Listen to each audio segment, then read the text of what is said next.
ended up doing cartwheels naked with blood all over me.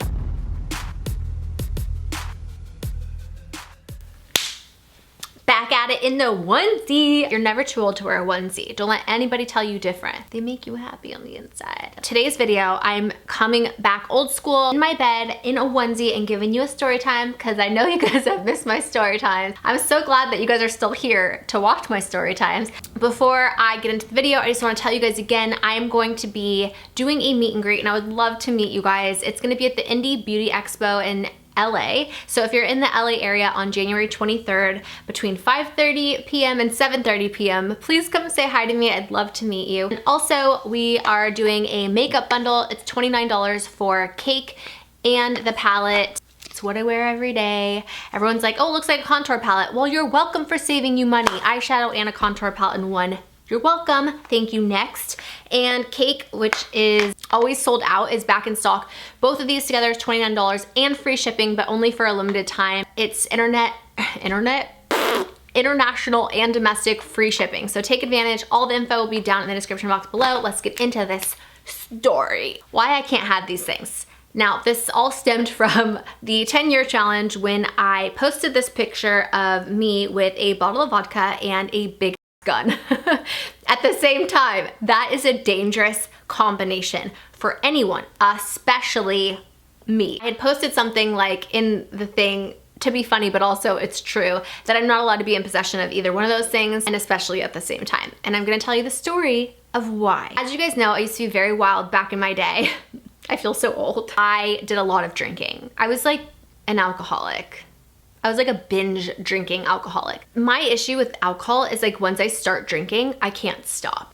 It was not good, but I did it all the time and I really like drinking. I really like the way it makes me feel. I'm not gonna lie. I had friends that had guns. They would just like kind of have them out at parties, which sounds so dangerous because like everyone's under the influence of drugs and alcohol, and then you add weapons to the mix and it just is like no bueno. Do you know what I mean? But these are the type of parties I attended, and how I'm still alive and here to tell this story, I don't know.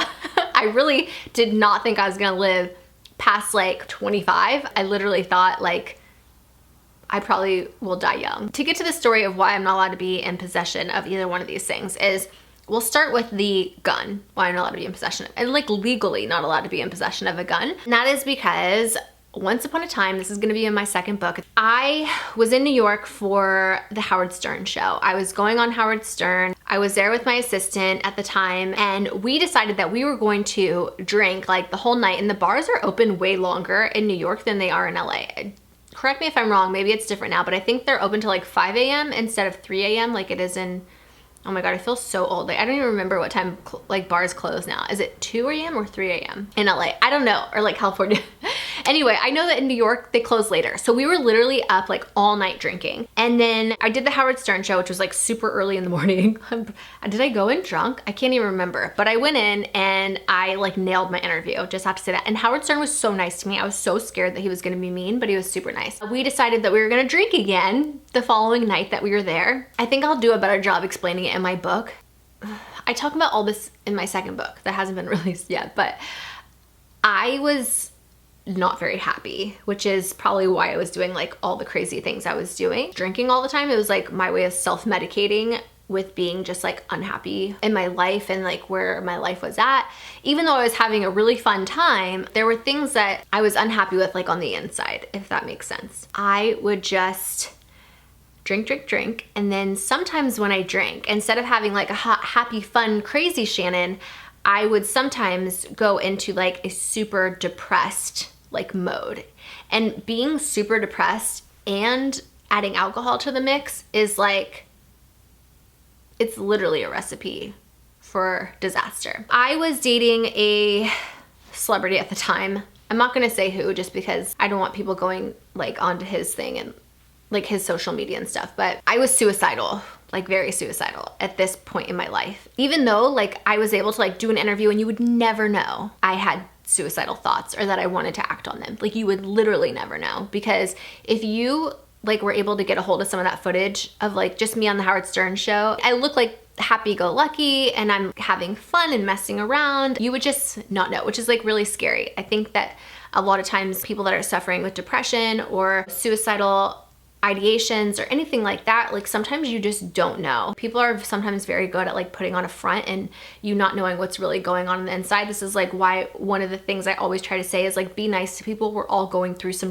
no one's life is perfect and we're all dealing with stuff, and you never know when it could be like we're having a really hard day or someone's having a really hard day, and you would never know. You just have to be careful with that kind of stuff because some people are really suicidal, and like I said, you would never know. But I had gotten in to one of those like serious depressive modes, and I started cutting my wrists in my hotel room. We had gone out to the bars, we were having fun, all these different things, and I had gone back to my hotel room, and I just remember just being like super drunk and really, really depressed. From the outside looking in, you would think like, oh my God, this chick is such a cool life. I mean, maybe not everybody, but like for me, looking at my life, I did porn, which maybe wasn't socially acceptable, but like it was super fun. And I was able to like travel and hang out with celebrities and be able to buy whatever I wanted. And I kind of had this like really cool lifestyle. At least I thought I did. But I was so unhappy and depressed, and I literally wanted to kill myself. Nothing like crazy had happened or, you know, made me like want to do it. I just was unhappy on the inside. And I remember just going back to my hotel room after like doing an interview with Howard Stern, which was kind of a big deal, and just being so unhappy to the point where I wanted to kill myself. And I just remember I traveled with a razor blade. I don't know how I got that through security. I think maybe it was like in my checked baggage or something, but like I always had a razor blade because I was a cutter. And I just remember getting naked with a bottle of vodka and a cigarette and my razor blade and just getting in the bathtub with no water. There was no bath going at the time, and just cutting my wrist and wanting to like just end my life and hoping that I had enough courage to cut deeper and deeper so that I could just bleed to death and slowly fall asleep drunk in the bathtub and then just be done. And as like f***ed up as that sounds, that's just like where I was in life. And I just remember blood everywhere. Like I was literally naked and there was just blood everywhere all over me and like all in the bathtub. And I kind of just remember like, I should probably call my boyfriend, you know? So I called my boyfriend at the time and just said like, I forget like in my drunken stupor, but I might've said something like, I love you, goodbye or something. And I think that he knew like I had issues and that it was not good. And he ended up calling, I don't know if he did like a wellness check or how they even found out which hotel room I was in. Somehow they figured out which hotel we were in. In my like craziness, this is what happens when me and alcohol mix. Like there's crazy things that happen and I can be like wanting to kill myself and the next minute wanting to do like cartwheels down the hallway naked, you know? I ended up from the bathtub, had drinking some more, and then my like assistant came in, made a joke, and it like literally switched my mood. And so I ended up doing cartwheels naked with blood all over me in our hallway of the hotel. And I think maybe that's how they found me. I ended up in the back of a ambulance on the way to a psychiatric hospital in New York, a state one, which those ones are scary, let me tell you. This is the part that's hard for me because I don't want to give too many things away that would like make it so that I'm like outing someone else or like telling someone else's story. So I'll just say I was in the back of an ambulance, but there was two of us, two girls in the back of the ambulance because the other girl was doing the same shit I was, which is why we were hanging out, and we were like making out in the back of the ambulance on the way to this psychiatric hospital, and they had to like separate us because we kept trying to make out with each other.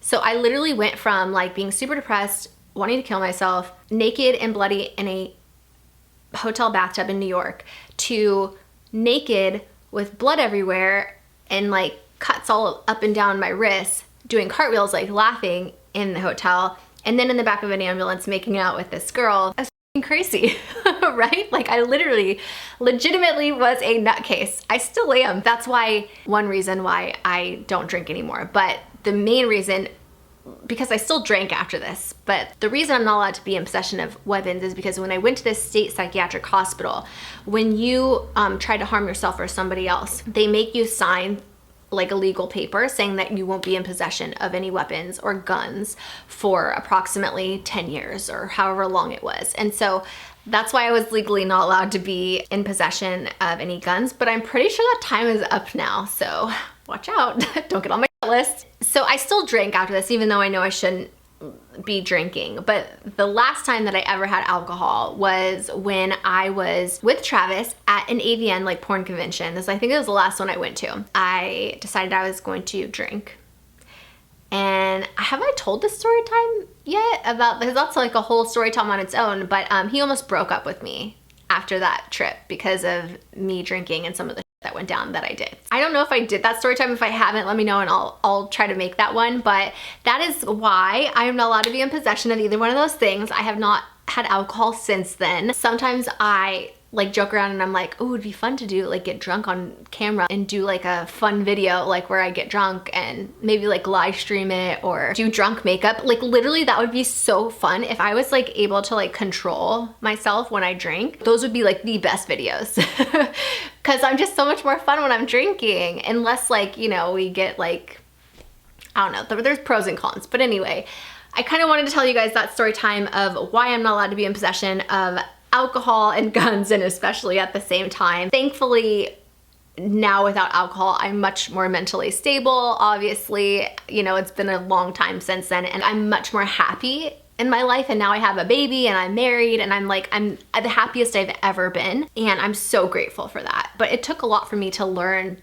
and like get to where I'm at now. Thankfully today, I'm not suicidal, and I still suffer with like mental issues, but not like I was, you know, and I'm vegan and try to be as healthy as possible, and I'm not drinking or doing drugs, and so I'm a lot more like level-headed and able to like function more properly and deal with my feelings in a more healthy way. And so I guess I always try to like give you guys some sort of like advice or whatever from me being crazy and now. And like if you're younger and you're watching this, I just want to let you know, like if you're going through some shit or your life sucks and you are suicidal or depressed, like for one, please get some help and call the suicide hotline or something. I'm not a doctor or a psychiatrist. Like you definitely need to get professional help. My advice to you coming from that and being there myself would just say, don't act on it as much as you want to, because life can and does get better. If it can happen for me, it can happen for anyone. Have hope. Life gets better. I try to tell myself like this is just like this too shall pass. You know what I mean? Like when you're having a really hard up day, just know this too shall pass. Also, don't forget about my makeup bundle and my meet and greet. Again, all that info will be down below, as well as a suicide hotline phone number in case you are suffering. Please, please, please seek professional help. Thank you guys all so much for watching. I love you. I am sending you all my love and all my positive energy, and I hope to see you in my next video.